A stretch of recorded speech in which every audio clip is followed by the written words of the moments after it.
Hola, ¿qué tal? Muy buenos días, buenas tardes, buenas noches, bienvenidos, bienvenidas, bienvenides a un video más de Aprendiendo a Existir. El día de hoy vamos a platicar de un tema bastante interesante y polémico, que es cómo convivir de mejor manera o de forma sana con nuestros suegros y suegras. Y como siempre, pues vamos a platicar con Ana Paola al respecto. Hola, ¿qué tal, Ana Paola? ¿Cómo estás? Hola Carlos, bien, aquí pues con este nuevo tema me parece súper interesante porque a mí creo que siempre me ha tocado, creo que buenos suegros o me han, bueno, no siempre, pero creo que cuando convivo ya con formas más formal con una pareja, no son tan malas personas, pero siempre te das cuenta entre más la convivencia, sobre todo en un entorno cultural como México, existen los machismos, los micromachismos, las formas de cómo se representan y estas dinámicas. Entonces es bien interesante cómo el concepto nuclear formal de una familia luego se traslada a otra familia y cómo tienes que lidiar inclusive con tu pareja de cuál sería la convivencia correcta, eh, cuáles son los límites, cuáles son inclusive las dinámicas que deberías de rescatar de tu familia, y creo que cada quien aquí es rescatar las dinámicas de cada familia para poder volver a generar una nueva familia nueva y que les funcione específicamente unas nuevas dinámicas bajo un contexto nuevo de vivienda, bajo un contexto de una cultura nueva, porque no es lo mismo como nos educaron a nuestros padres, nos educaron a nosotros, y cuáles son las necesidades que tenemos hoy en día para convivir con este sistema que tenemos hoy, con estas actividades, esta crisis económica que tenemos hoy, que es tan diversa, cómo fuimos educados y cómo tenemos que vivir otras nuevas dinámicas, ¿no?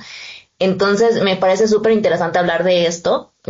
Siempre creo que es importante entablar límites, ser conscientes de cuáles son nuestra forma de convivir con otras personas.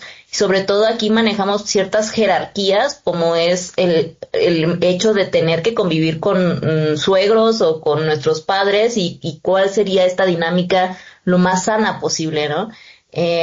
Aquí creo que nosotros como mexicanos y toda la cultura latina nos hemos puesto jerarquías con respecto a nuestros mayores. Tenemos de cierta manera todavía, a lo mejor los millennials, todavía no sé si las siguientes generaciones, una cultura del respeto hacia las personas mayores. Entonces, existe este tipo de dinámica donde a veces mejor nos quedamos callados, no tenemos que decir ciertas cosas, o toleramos inclusive más a las generaciones anteriores, que sí se les salen estos machismos, que se les salen los micromachismos y no sabemos cómo reaccionar ante ello. Entonces, con toda esta cultura que se vivió y que todavía tenemos que convivir, sobre todo creo que yo cuando más convivo con estas generaciones un poquito mayores es en esas áreas, ¿no? Donde están familiares cercanos, amigos de esa índole, de esa edad.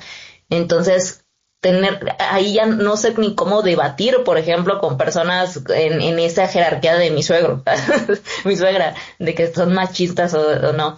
Entonces, ¿tú cómo lo manejarías? Para empezar, en el contexto cultural, yo entiendo que si son católicos, que si son religiosos, que si son toda esta dinámica que ya se manejaba en toda esta, desde el siglo de la colonia, y que creo que investigando un poco, los indígenas también tenían un manejo patriarcal del contexto familiar. Entonces, ni tanto por los españoles ni por los indígenas estamos nosotras libradas del machismo o de los micromachismos que se manejaban en los entornos familiares.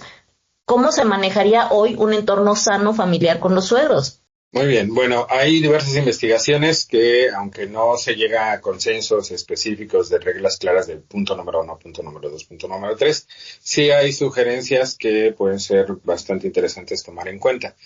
Antes de ello, lo primero que necesitamos es identificar el contexto en el cual nos encontramos. Actualmente, por una cuestión evidentemente capitalista, consumista, del terrible sistema en el que vivimos, cada vez es más complejo que la población en general, obvio, excluimos a ese 1% de la población mundial que tiene recursos infinitos, y el resto de nosotros, que somos prácticamente clase trabajadora, clase baja, clase pobre, cada vez tenemos sueldos más bajos, y todo lo que está alrededor, incluyendo la renta, va en aumento. Entonces, salvo que hayamos sido beneficiados con alguna herencia o con algo así bastante genial, en general el panorama luce desolador porque anteriormente probablemente a tus padres todavía les tocó, a los míos sí, con el sueldo de una sola persona era factible que toda una familia se pudiera mantener. Actualmente el sueldo de una persona apenas alcanza para una persona. Entonces, evidentemente esto va modificando drásticamente la interacción en las nuevas relaciones de pareja y por ese motivo actualmente está incrementando la situación de que las parejas recién juntadas o casadas se terminan yendo a vivir temporalmente con los suegros o muy cerca de los suegros o con algunos familiares, porque a veces es la abuelita, etcétera, porque la situación económica no nos permite en muchas ocasiones hacerlo de una manera diferente. Y desde ahí empezamos con uno de los errores, porque hay 3 datos interesantes que algunas investigaciones sugieren que tomemos en cuenta. El primer dato es que lo idóneo sería que tratáramos de vivir entre 30 minutos y 45 minutos de distancia de nuestros respectivos padres, no solo de los de un cónyuge, sino también del otro, que pueden ser hombres o mujeres. Por eso no digo del hombre y de la mujer, sino más bien del cónyuge y del otro cónyuge. ¿Por qué? Porque este lapso de tiempo para poder llegar de la casa de tus padres a tu domicilio disminuye la probabilidad de que lleguen sin avisar. Y al mismo tiempo, como no es tan largo, permite que en caso de alguna emergencia sea factible que puedan llegar y auxiliarte. Entonces, en términos generales, sería entre 30 a 45 minutos, 1 hora. Eso sería como lo óptimo. ¿Qué tenemos cotidianamente? Gente que vive en la misma calle, en la misma cuadra o en la misma casa. Y eso, evidentemente, es terrible. Gracias a eso tenemos muchas consultas de terapia de pareja, precisamente por ese tema. La segunda circunstancia que es importante entender es que tenemos familias que son de origen y tenemos familias que son nucleares, es decir, las que yo conformo. Y cuando una persona tiene la suficiente madurez como para decidir juntarse o casarse con otro ser humano, significa que ha analizado con suma atención si económicamente le es viable y si además cuenta con los recursos intelectuales y emocionales para poder afrontar eso. ¿Qué significa? Cuando alguien se vincula casándose o juntándose con alguien, está dispuesto a iniciar una nueva familia. Por lo tanto, el segundo dato relevante es entender que ahora tu familia es la que conformas, no de donde vienes. La otra sigue siendo tu familia, sin embargo es familia de origen. Y la nueva familia es la prioritaria. Entonces, entender eso, que a mí me parece bastante lógico y sensato, a mucha gente le cuesta muchísimo. Y entonces, antes, en muchas ocasiones de platicar temas con la pareja, lo platican con sus padres, o piden autorización a sus padres, o piden consejo a sus padres. Y el orden de la plática evidentemente está indicando que la jerarquía está un poco confusa.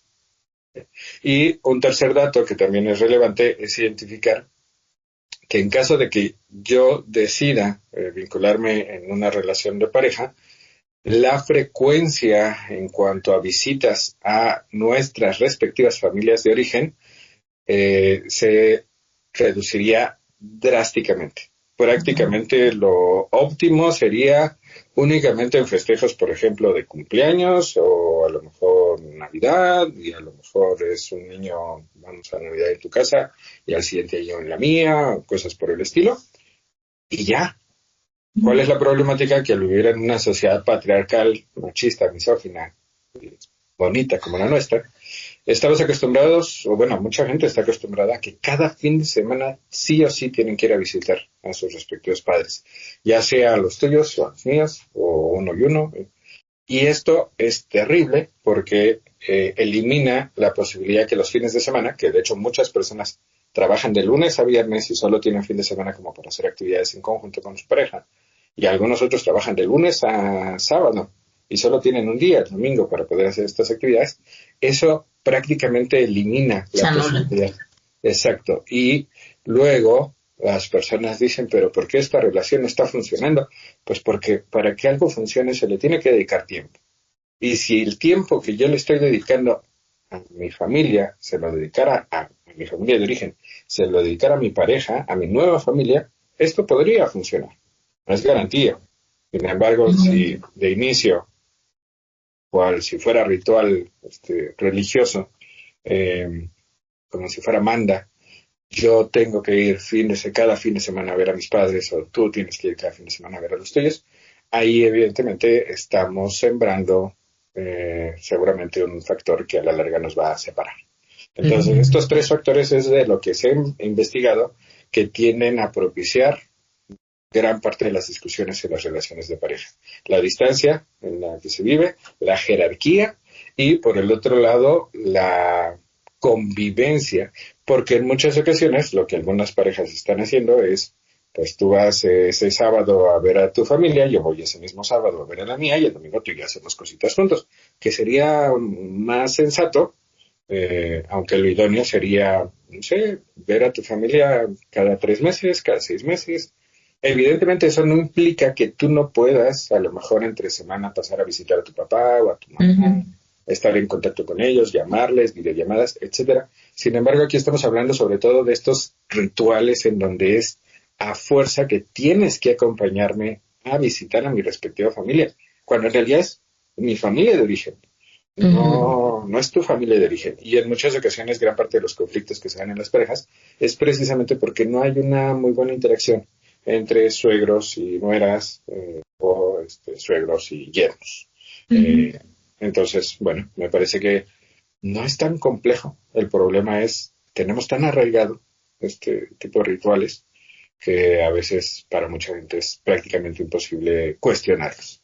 ¿Cómo Sí, a mí me parece súper importante el cuestionarte y entender a lo mejor como que muchos no dan por sentado que se crea una nueva familia y sino que tú tienes que meter a tu nueva pareja dentro del núcleo familiar o de origen y que tiene que trabajar dentro de la dinámica, ¿no? De hecho, me parece muy interesante aquí en México, sobre todo, no sé si tienen a lo mejor un negocio familiar, la nueva persona como que van agregando los sobrinos, los hijos y los que ya se casaron, los adjudicados y se van integrando hasta en las empresas familiares y se van integrando todo y se mezclan todos los círculos en el formalismo, no sé, en todos los roles, ¿no? Tanto profesional como de pareja, como de la familia de origen, hasta las amistades terminan estando ahí y todo se hace un revoltijo que terminan no manejando muy bien, inclusive hasta la empresa familiar, o terminan teniendo problemas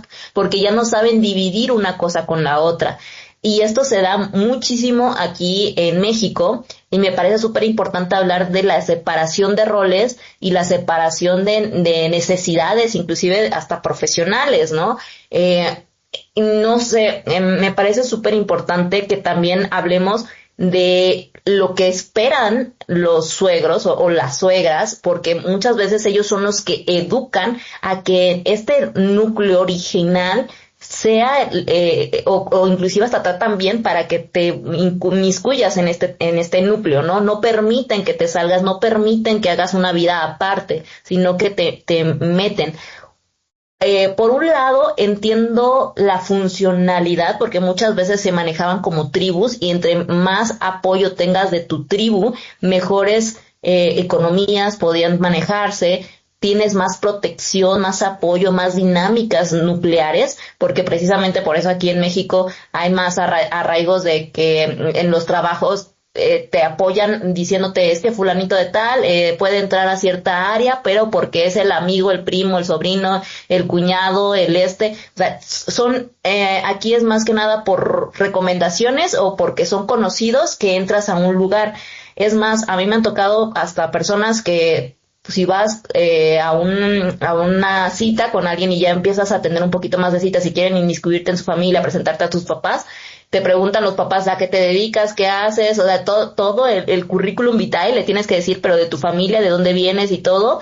Y hay personas que también están como que con esa mentalidad de preguntarte a qué te dedicas o si tienes una situación profesional que te pueda validar con tu familia para ver si eres una buena cuna. O sea, típico familias mexicanas telenovelescas de ver de qué familia vienes y si puedes, si mi familia te puede ayudar y no sé, como que este tipo de mezclas o tribus y alianzas sí se dan mucho todavía. Hasta hoy en día yo lo he visto y lo he vivido en ciertas dinámicas de saber si mi familia es compatible con la tuya, además de para ver si no tengo que, si nos podemos apoyar o si nos podemos ayudar, y no están analizando desde la persona que puede ser o si puedo ser compatible contigo desde los valores y las creencias individuales, no familiares, porque muchas veces hasta la persona o el individuo puede tener valores ya diferentes y contrastantes a lo que es tu familia original. Y me parece muy interesante cómo la familia, sobre todo cuando ya es más muégano, cuando ya te inmiscuyeron mucho más este tipo de ideologías, de valores, donde tú tienes que meterte a su familia y ser parte de este órgano, sistema que aporte a su familia.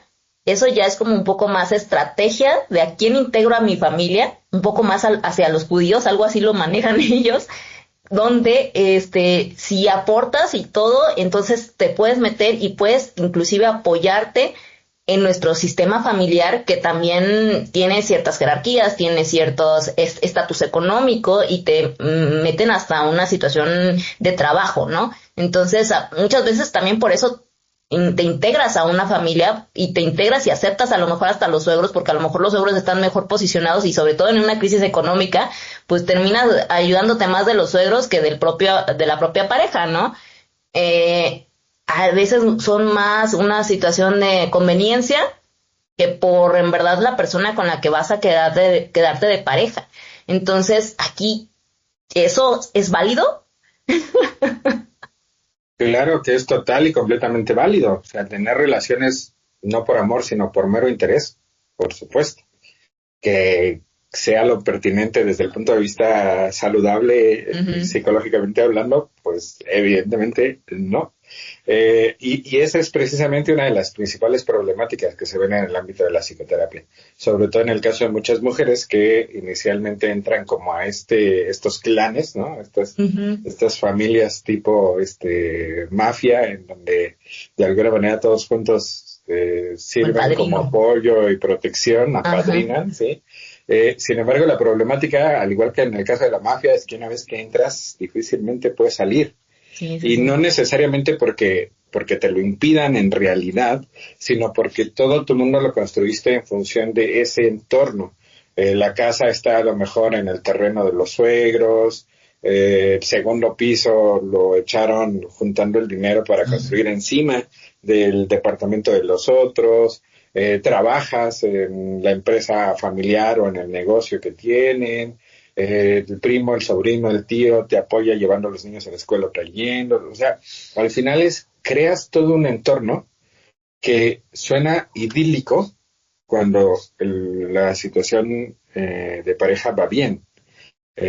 ¿Cuál es el verdadero problema? ¿Qué ocurre cuando de repente el amor teóricamente desaparece o disminuye, o cuando hay infidelidad, o cuando hay violencia, o cuando hay una serie de desavenencias entre la pareja? Prácticamente se termina convirtiendo en una decisión de ¿me conviene divorciarme o me conviene quedarme? Y la pregunta de ¿soy feliz o infeliz? Queda como en segundo o tercer término, porque aquí ya todo se convierte al final en una estrategia de qué es lo que más me conviene. Y bueno, evidentemente esto, psicológicamente hablando, se convierte como en una cárcel, sobre todo para las mujeres, porque es más común que sea la familia del hombre, familia de uno de los dos hombres, quien termine adoptando, succionando a la otra persona. Entonces, a mí me parece que, aunque al inicio puede ser como muy bonito, ¿no? Y como, wow, qué buena familia, mira qué bonito, y que todos unidos, a mí me parece que puede ser una red de flag, o puede ser, pues, a lo mejor orange flag, porque sí implica como una cierta interacción que a lo mejor ninguno de los miembros ha logrado romper del todo. Y si bien es cierto que al inicio permite sentir mucho apoyo, la investigación que se ha hecho con respecto al tema de la pareja en cuestión, es que una relación de pareja tiene que madurar a partir de afrontar conjuntamente las adversidades. Entonces, cuando al final es, no te preocupes, si nos falta dinero, mi papá me presta, o no te preocupes, si te quedas sin chamba, ahí está el negocio. Esa no preocupación inicial termina generando que ciertas habilidades, tanto para un cónyuge como para el otro, que podrían haber desarrollado precisamente a partir de la adversidad, pues no se desarrollen, porque al final termina de alguna manera facilitándose todo ese proceso. Y reitero, si bien eso suena idílico al principio, creo que en términos generales al final termina haciendo que la pareja se vuelva inmadura. Sí. O sea, la pareja conjunto o que mi pareja se convierta en una persona inmadura. Y creo genuinamente que eso sobre todo termina impactando a las mujeres porque biológicamente el cerebro de la mujer madura antes que el cerebro de los hombres y si a eso se le suma pues un apoyo desmedido del entorno que no propicia que el hombre termine de madurar, bueno, pues al final se encuentran los típicos casos en donde la mujer tiene no un hijo, sino que tiene a dos porque es el hijo y el marido y que actúa de forma infantil, ¿no? Entonces sí me parece que es pertinente a lo mejor desde el principio, desde que están siendo novios, desde que, es más, todavía ni siquiera hay anillo de compromiso ni nada por el estilo, a lo mejor luego de, no sé, 2, 3 meses de interacción, cuando parece que la situación se está consolidando, aunque un dato interesante indica que la mayoría de las parejas formalizan psicológicamente hablando a partir de los 2 años de estar juntos. Pues anteriormente se pensaba que era más rápido. Ahora se parte de la investigación de que normalmente ocurre después de los 2 años. Sin embargo, pensemos, ya tenemos a una relación de pareja con la que llevo 3 meses y de alguna manera esto va funcionando, está siendo bonito. Bueno, es muy buen momento para identificar y preguntar, bueno, ¿y cómo conviviríamos? ¿Cada cuándo viviríamos a tu familia? ¿Cada cuándo me gustaría que vieras a la mía? Y esas preguntas generalmente nunca se hacen. Sí. Entonces, bueno, me parece que desde ahí está el problema. Sí, y además yo creo que las dinámicas pueden ir cambiando porque no es lo mismo a lo mejor cuando te tienes que mudar o estás viviendo en con tus padres en otro lugar o en otra ciudad, a lo mejor vivir con tus padres, como tú dices, muy cercanos en la misma ciudad o inclusive hasta en la casa de al lado, ¿no? Que muchas veces creo que muchas personas que buscan esa cercanía de convivencia cercana, de tener la familia, a lo mejor por lo menos en la misma colonia, si no es que a lo mejor hasta de vecinos, ¿no? Y en estas dinámicas me parece que mucho implica los padres y me parece muy interesante que me gustaría que también desarrollaras. Hay algo que se llama el síndrome del nido vacío, que me parece que es mucho de lo que pasa con las suegras, sobre todo creo que se da más en mujeres porque somos las que gestamos a los hijos, y donde todo tu propósito o tu identidad se vuelca en ser madre y cuando el hijo crece, pues entonces ya no está. ¿Y qué pasa entonces ahora en la parte donde ya sigue estando presente porque sigues teniendo a tu hijo, sigue vivo, sigue estando ahí, pero ya no eres la parte de que te necesita? Entonces, cuando te conviertes en suegra, esta sensación, ¿qué pasa con ella? Uh-huh. Bueno, aquí lo importante es identificar que parte de estos síndromes no necesariamente tienen un componente total y completamente biológico. Uh-huh. Durante mucho tiempo, desde esta sociedad patriarcal desde la que vivimos, siempre se ha dicho que hay un instinto materno Uh-huh. y que son las madres las que siempre aman a sus hijos y que no importa cómo te ha tratado tu mamá, siempre te va a amar.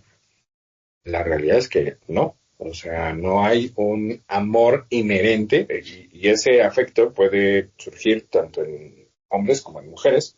Es decir, hay ocasiones en donde el padre, que se supone es el que menos quiere, termina amando más a sus hijos que la Ser madre. más Y protector. la madre, exacto. Y la madre que teóricamente tiene un instinto materno, no, parece que no lo desarrolla, porque en realidad es más como un constructo cultural. Algunas investigaciones incluso dicen que la parte de amamantar, que se creía que era inherente a la especie, sobre todo que era como instinto automatizado de las mujeres, pues se ha encontrado, por ejemplo, que en algunos orangutanes o orangutanas, ¿no? Si no observan a otra orangutana cómo amamanta a sus hijos, no necesariamente sabe cómo hacerlo. Entonces, creo que al final lo que la ciencia está haciendo, y por eso me encanta la ciencia que la religión, es justamente cuestionar sus propias ideas. Entonces, mucho de esto del síndrome del nido vacío no se da per se por una cuestión biológica, meramente de, pues es que la mamá fue quien gestó. En muchas ocasiones se termina dando porque vivimos en un país, bueno, México, en el mundo, en donde los hombres van por cigarros y en ocasiones ya no regresan, ¿no? O se la viven trabajando y al final, aunque teóricamente están, no están, ¿no? Entonces hay paternidades sumamente ausentes, sumamente periféricas. Algunos les llaman padres helicópteros, ¿no? Que como que nada más de repente están como ahí. Sin embargo, no participan activamente en nada y precisamente por eso se genera un poco este gran apego de las mujeres con sus hijos, más no desde una parte instintiva, sino más bien derivado del abandono de la parte paterna. Y en general, o sea, si le preguntamos a 10 personas, 9, probablemente dirán sí, hubo cierto abandono. No necesariamente que mi padre se fuera, sino que a veces trabajaba todo el día y yo nunca le vi, ¿no? O de repente estaba viendo el fútbol y no me interrumpan. Nunca me conoció, ¿no? En realidad nunca le interesé, que es un abandono presente, ¿no? Exacto. Nunca tuve una plática donde interiorizáramos. Exacto. Entonces al final se va generando un tipo de apego derivado del abandono, que en algunos cerebros se genera apego ansioso y en otros cerebros, a partir de ese mismo abandono, se genera apego evitativo, ¿no? O desorganizado, que es como una mezcla ahí rara de los dos. Sin embargo, es interesante entender esto porque sí, evidentemente es una situación de mucho apego de parte de las madres, sobre todo a sus hijos, aunque también puede ser de madres a hijas, más no tanto por lo biológico, sino más bien por el terrible abandono de la figura paterna, y en muchas ocasiones se termina adoptando, por decirlo así, a el cónyuge o la cónyuge de mi hijo o mi hija, ¿no? De hecho, muchas familias pues lo ven así, ¿no? Como, no perdí un hijo, gané una hija. No perdí una hija, gané un hijo. Y es verdad, hay relaciones familiares más o menos sanas, sí hay un apoyo, sobre todo de los suegros y las suegras. Sin embargo, en términos generales, tiende a ir mal porque se termina generando también una adopción jerárquica. Es decir, sí, eres mi hija adoptiva, ¿no? Porque te casaste con mi hijo o con mi hija, no sé. Sin embargo, eres mi hija 2, ¿no? Sí, mi hija la segunda, o porque tiene prioridades. Claro, y aquí también entramos a este clásico tema de que los padres dicen, yo no tengo favoritos o favoritas. Claro que sí, todos lo sabemos. Entonces viene ocurriendo prácticamente lo mismo, es decir, aunque te adopte, al final, obviamente, en general, pues mi apoyo va a estar hacia mi hijo, hacia mi hija, y no tanto hacia a mi yerno o mi nuera, ¿no? Cuando la situación lo amerita. Entonces sí, creo que al final se termina complicando incluso ese tipo de adopciones bonitas. ¿Cómo? Sí, creo que siempre vas a tener una vulnerabilidad, aunque quieran vincularte a lo mejor a su familia y decir que todo es como que igualitario, ¿no? Al final del día. Sería muy extraño que dieran una prioridad primero al yerno o a la nuera, sabiendo que pues primero, bueno, el hijo es el que es la mamá, ¿no? O el papá.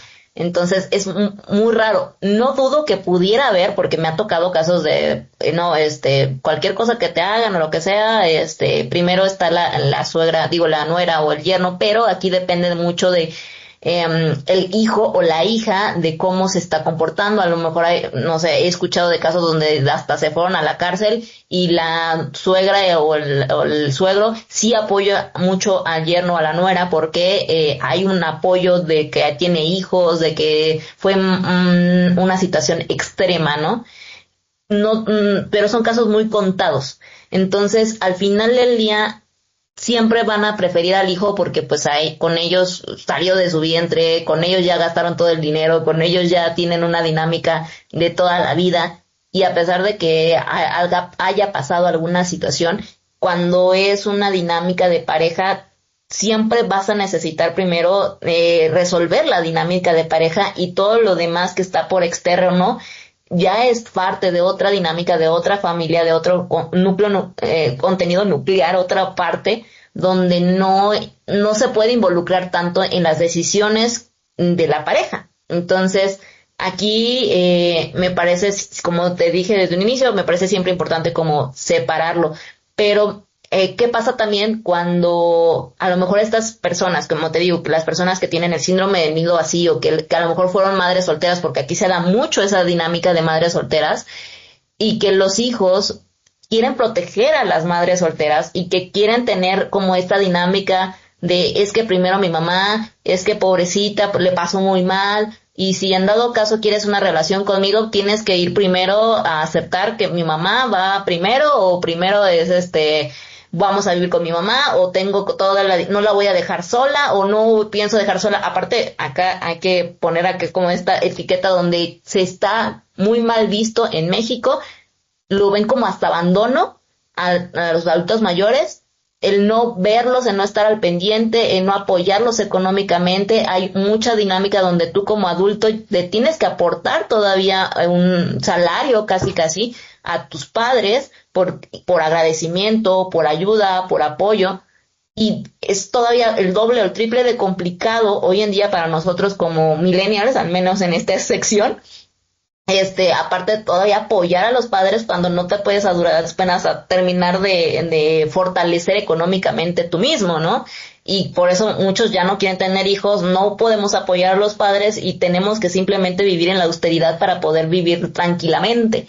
Y en esta dinámica, sobre todo de los suegros, que todavía te exigen, que todavía esperan, o socialmente se espera, o inclusive el contexto de psicología del éxito, es que como si eres un hijo, tienes que ser responsable, tienes que ser atento todavía con tus padres, tienes que estar al pendiente de tus padres, tienes que estar viéndolos de cierta manera, con cierta frecuencia, porque si no eres un mal hijo.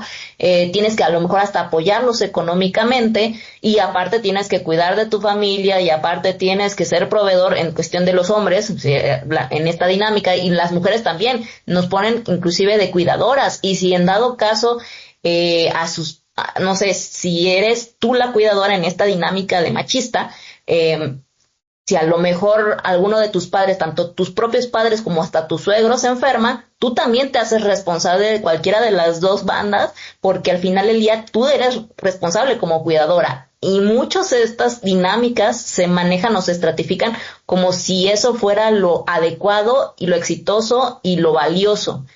Y me parece que también tendríamos que estar rompiendo con esos patrones, porque aparte, en el contexto en el que nosotros vivimos, no se puede hacer todo eso, y menos a la par.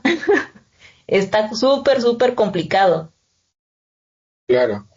Bueno, aquí lo principal sería preguntarnos, ¿se vale que una persona pueda decirle a su pareja, ¿sabes qué? Para mí lo más importante es mi mamá, y siempre ella va a ir primero, y luego irás tú, y luego a lo mejor nuestros hijos? Uy, a mí me lo dijeron, Sebas, pues no mames. Claro que se vale. Recordar, o sea, ñañaras. Ajá. Se vale que alguien diga eso, ¿no? O sea, es como si fuera, ¿sabes qué? Primero va a ir mi trabajo y luego vas a ir tú. A mí me parece que es total y completamente válido. Cada quien se arruina la vida como quiere. ¿Cuál es la problemática?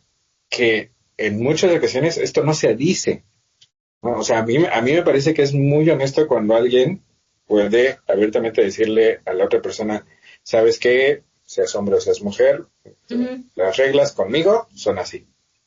A mí me parece que es genial que alguien tenga la valentía de poder decir, Y Ujú. para mí lo primerito es ir los domingos a misa y luego irnos a comer y luego ver el fútbol. ¿Se vale que alguien haga eso? Claro. Yo lo veo sano, obvio no, porque Ujú. estaríamos hablando de una persona que jerarquiza el cuidado de su familia de origen por encima de la nueva familia que quiere conformar.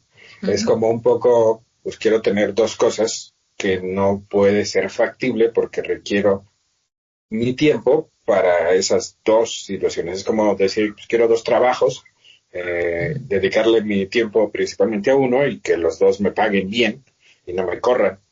Ujú. Probablemente será complicado, aunque bueno, hay muchos aviadores en México, entonces algunos lo logran. El punto Ajá. es, a mí lo que me preocuparía es si la persona lo dijo claramente, ¿por qué la otra persona acepta? Aunque creo que en la mayoría de las ocasiones no lo dicen abiertamente, ¿no? Es decir, se vende como una narrativa de no, va a ser así, nos vamos a ir a vivir a tal lugar y yo no voy a visitar tanto a lo mejor a mi familia o mi familia pues ya es independiente, tú te casas conmigo, no con mi familia. Y en la práctica termina siendo al revés.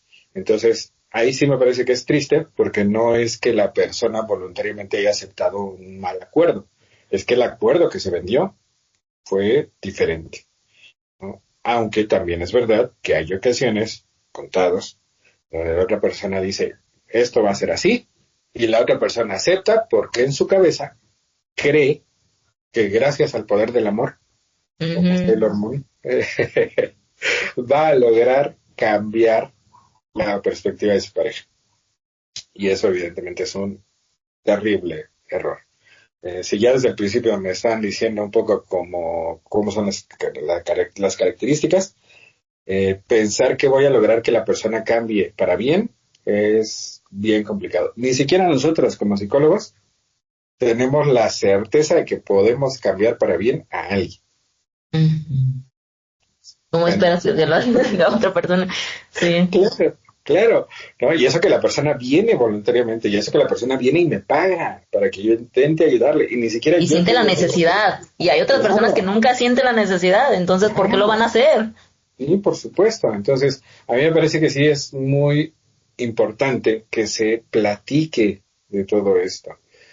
¿Cuál es la problemática? Que vivimos en un entorno, lo hemos platicado en otros videos, en donde se está privilegiando relaciones fugaces, en donde ni siquiera duramos lo suficiente para tener este tipo de conversaciones.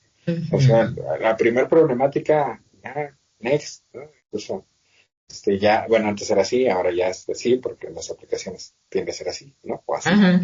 Entonces, lo que sigue, porque creo que justamente al final sí pues todo está impactando, ¿no? La situación económica, Ujú. la situación de interacciones en redes sociales y pues sí me parece triste, sobre todo para las mujeres, porque encontrar a una persona, bueno, mujeres heterosexuales, ¿no? Encontrar a lo mejor a una persona, a un hombre que haya trabajado en sí mismo lo suficiente, se haya construido lo suficiente como para entender que si quiere conformar una nueva familia, esa nueva familia debe ser la prioritaria, pues no sé, es un poco complicado, ¿no? Encontrar. Un mucho. Sí, un mucho. Sí, sí, definitivamente, un mucho. Pero al final del día, al menos aquí en México, sí es muy complejo y a veces, aunque yo creo que sí puede llegar a haber personas que lo entiendan, em, culturalmente te hacen sentir mal, porque sí se ve todavía hoy y está muy arraigado el tema de que no eres buena persona si no estás al pendiente de tus papás. Y también eres mala persona si a lo mejor tus papás no están en una situación económica adecuada y no los apoyas. Pero al final del día dices, y si yo también estoy en una situación económica inadecuada, o sea, al final del día, si tus papás estuvieran en una situación económica mala, es por lógica como que es la bola de nieve que va creciendo y la siguiente generación que hoy nos tocó más difícil, estamos igual o peor, ¿no? Entonces, ¿cómo se puede esperar algo diferente todavía? A mí me parece también importante aquí poner esta situación o esta etiqueta, sobre todo en las personas o la pareja, que creo que la persona que que los suegros están más entrometidos a lo mejor, o están intentando manejar manipulación o un sentimiento de estás haciendo malas cosas o tu pareja está haciendo malas cosas, es el que también debería de saber poner límites, porque uno, no sé si, o al menos yo lo siento, o como pregunta, creo que si uno como a lo mejor la nuera podría ponerle un límite a un comentario malo que hagan, pero a lo mejor no sería el más adecuado mi pareja hacia sus hijos, hacia sus padres, porque al final del día, en la dinámica, el que tendría que poner la primer barrera tendría que ser mi pareja. Y ya en dado caso, si yo veo que no está funcionando, entonces yo, obviamente, como autocuidado, como persona consciente, responsable de mí misma, voy a poner un límite para que esto no me sobrepase y también me pueda cuidar. Pero en primera instancia, y también por no tener yo problemas o a intensificar un problema con mis suegros, él sería la pareja que me tendría que poner el primer límite a mi consideración, ¿no es así? Totalmente, sí. Aquí cabe mencionar, antes de entrar a más detalle a este punto, legalmente hablando, bueno, cuando yo estudié Derecho hace ya muchos ayeres, Uh-huh. me enteré de que hay un artículo, no recuerdo en este momento cuál es, y de hecho ni siquiera sé si ya fue derogado o sigue estando vigente, en donde por ley los hijos están obligados a mantener a sus padres a partir de cierta edad y a partir de ciertas condiciones económicas Uh-huh. en las que te encuentren. Entonces, no es necesariamente que yo quiera, sino que legalmente, pues sí es una obligación. Uh-huh. Sin embargo, eso es muy diferente a que yo termine adoptando a mis padres como si fueran Sí. mis hijos o mis hijas y que de alguna manera les priorice por encima de mi relación de pareja o Uh-huh. mi nueva familia que construyo. Y esa es la parte complicada. Ya antes de finalizar veremos el principal error, o bueno, que en mi opinión es el mayor error que la mayoría de las parejas pueden llegar a cometer, que se los adelanto, es irse a vivir a la casa de los suegros. Sí. No lo hagan, no lo hagan. Y es importante entender que si hay una obligación legal, moral, ética, ¿no? De cuidado, de no dejar a tus padres en el abandono, y eso no significa que tienes que priorizar ese vínculo por encima del otro. Eh, y me parece que eso es lo que mucha gente no logra entender, y si bien es cierto que socialmente me pueden intentar hacer sentir mal si yo no visito a mi mamá 3 veces a la semana, por ejemplo, pues también radica en la madurez de la persona, sea hombre o sea mujer, en poner, pues de alguna manera, las cosas claras dentro de su cabeza y darle la prioridad que merece su relación. Porque al final tenemos tiempo limitado, o sea, tengo 24 horas, no me puedo dividir todavía, no Sí. tengo todavía la posibilidad de tener un clon, y de hecho la ética preguntaría, la filosofía preguntaría, si tengo un clon, ¿seguiría siendo yo o sería alguien diferente? ¿No?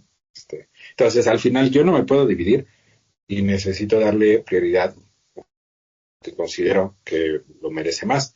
Entonces, por un lado. Por otro lado, sí es importante identificar que en muchas ocasiones mi familia es mi tribu y Uh-huh. soy yo quien está obligado a ponerle límites a mi propia familia. ¿Cuál es la problemática? Que en la mayoría de las ocasiones, sobre todo esto se da en hombres, se minimizan las conductas negativas de mi tribu hacia mi pareja, que puede ser un hombre, puede ser una mujer.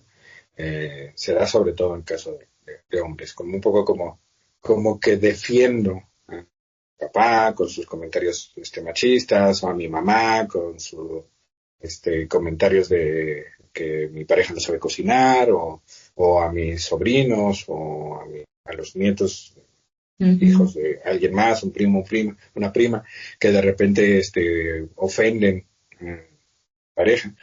Y en este afán un poco como de que mi pareja no se enoje, termino validando ese tipo de conductas y termino de alguna manera generando una convivencia horrible en donde lo más lógico es que mi pareja cada vez tenga menos ganas de acudir a las Sí. fiestas familiares, a las visitas, etcétera, que si además esto se suma a que se convierte en algo casi religioso, no, cada domingo tenemos que ir a visitar a mi hijo.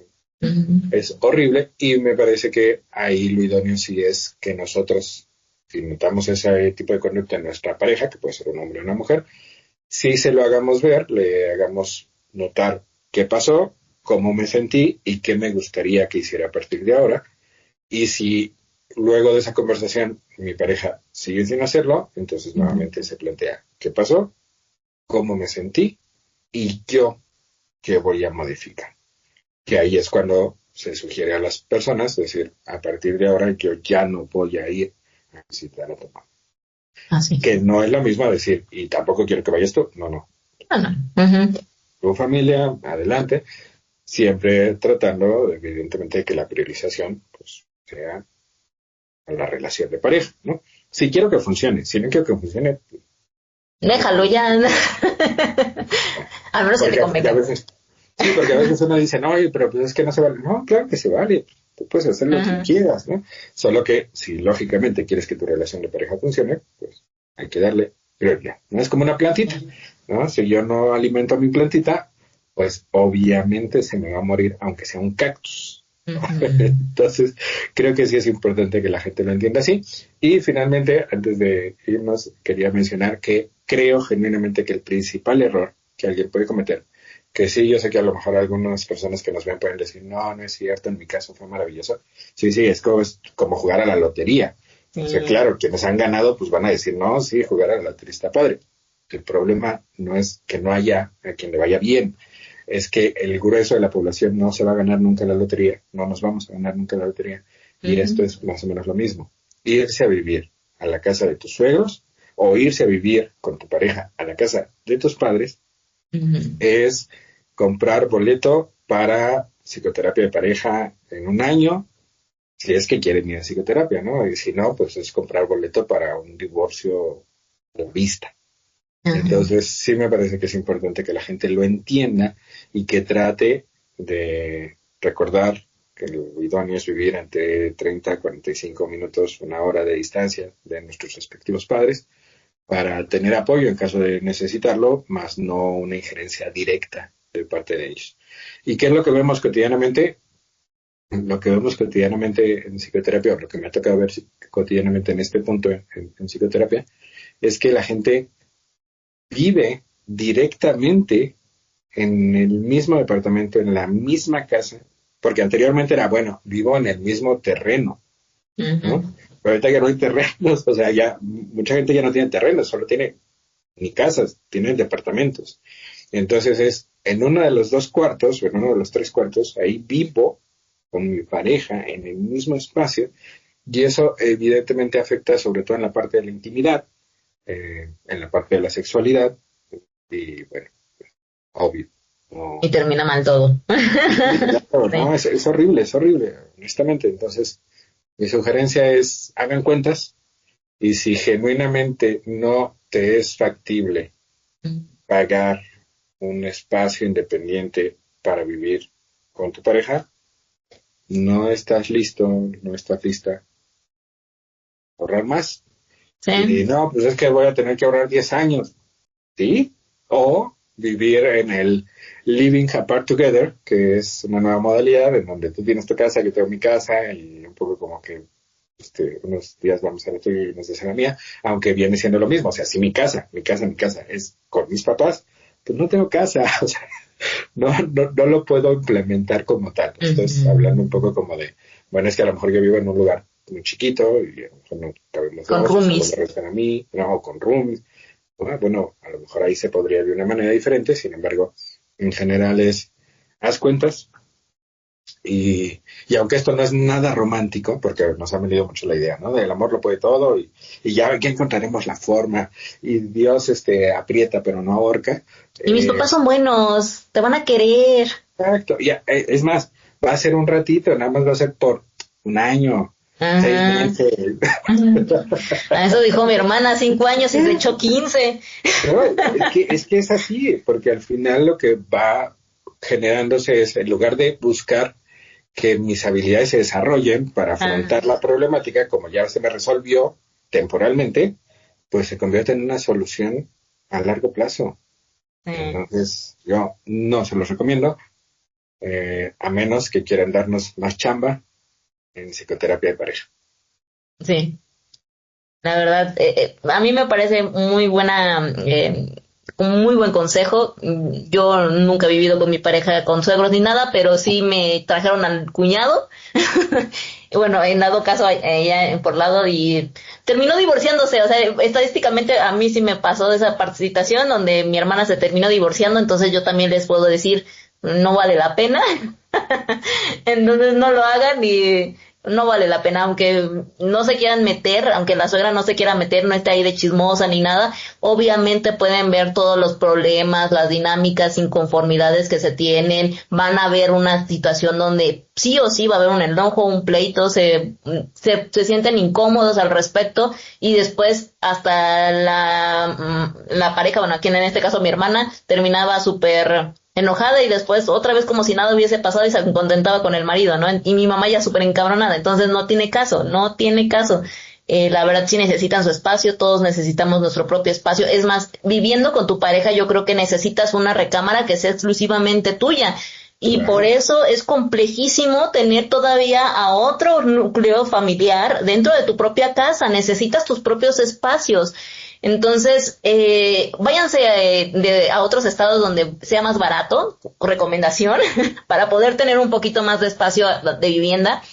Claro. Creo que es mucho más sano. También en otras situaciones, pues a lo mejor yo entiendo, a mí no me gusta vivir como que a las periferias o a las lejanías, pero es más barato en esas zonas o tienes más espacio y la verdad es que en una casa muy pequeña donde tengas que vivir con muchas personas, es una cárcel y puede ser mejor que vivas a las lejanías y una dinámica familiar más diferente, así, en distancia. También sería mi consejo. Y pues bueno, Carlos, muchas gracias, me pareció muy interesante este capítulo. Recuerden que a psicoterapia no va la gente loca, sino la que quiere aprender a existir. Les mando un besote, un abrazote, cuídense mucho.